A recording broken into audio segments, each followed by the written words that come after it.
E aí pessoal, tudo bem? Márcio Antunes, professor de inglês aqui na Império Com. Hoje eu quero dar uma dica que eu acho muito interessante sobre um auxiliar modal que nós conhecemos em inglês como would, que no comparativo do português, tá, ele corresponde a dois tempos verbais em português, tá? Que é o nosso futuro de pretérito e o nosso pretérito imperfeito, tá? Então, na verdade, eu quero dar o exemplo agora da utilização de would como futuro de pretérito, tá? E todos sabem que ao conjugarmos verbos no futuro de pretérito, trabalha-se da seguinte forma, né? I would do, eu faria. I would like, eu gostaria. I would work, eu trabalharia. E sucessivamente, certo? Porém, muitas vezes as pessoas falam assim, pô professor, deixa eu perguntar uma coisa para o senhor. O português tem a ver com o inglês ou o inglês tem a ver com o português, não é?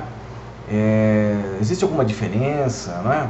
Claro, eu sempre falo que ao falarmos bem o português, ao conjugarmos bem tempos verbais, ao sabermos conjugar verbos em português corretamente, obedecendo todos os tempos, é extremamente importante para você que busca o domínio da língua inglesa, não é? Então eu vou colocar uma situação bastante interessante, tá? Na questão de, como se diz, da concordância em si, tá? Então prestem bem atenção nesta frase que depois eu vou traduzir, tá? Olha bem, o que você faria se você ganhasse na loteria, certo? Então você percebe que a primeira estrutura, né, a primeira parte da oração, o que você faria é futuro de pretérito. E a segunda, né, o complemento, se você ganhasse na loteria. Se você ganhasse na loteria, tá, essa estrutura, tá, qual é o tempo verbal, né, que nós estamos trabalhando agora nessa segunda estrutura?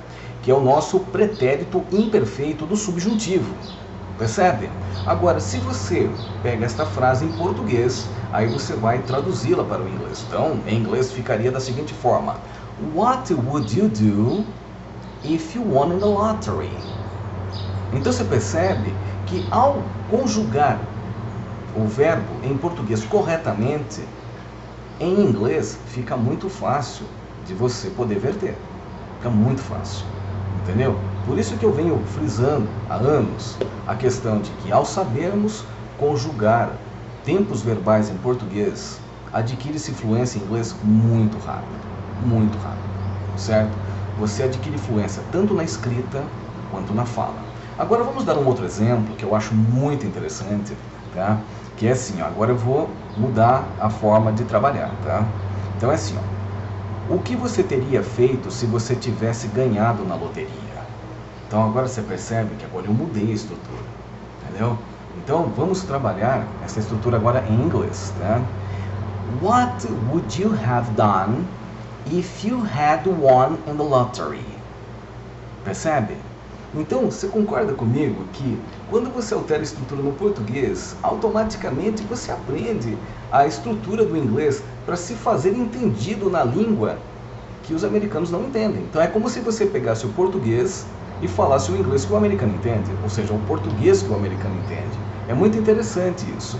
Agora, vamos aproveitar para dar a resposta nessas duas frases, né, nessas duas orações que eu coloquei até então.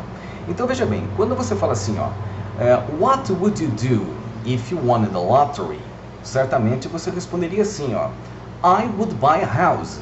Ou seja, o que você faria se você ganhasse na loteria? Eu compraria uma casa. Você concorda comigo? Houve a concordância, né? What would you do if you won in the lottery? I would buy a house. Concorda? Bacana, não é? Agora, a segunda é aquela questão, não é?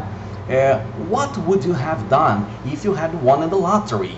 O que você teria feito se você tivesse ganhado na loteria? I would have bought a house. Eu teria comprado uma casa. Percebe? Então, na estrutura agora, na resposta, você percebe, né? I would have bought, eu teria comprado, onde o would altera have, né? Eu teria, mais o complemento do verbo no particípio passado. Percebe? Então, quanto melhor for o seu conhecimento no português, quanto melhor for, né, a sua forma de trabalhar tempos verbais, quanto mais conhecimento você adquirir na questão do conjugar o verbo, né, os verbos em português, eu posso assegurar para você, melhor será a qualidade do seu inglês. Portanto, essa foi uma dica interessante, tá? Eu sou Márcio Antunes, eu sou professor e tradutor aqui na Império Com.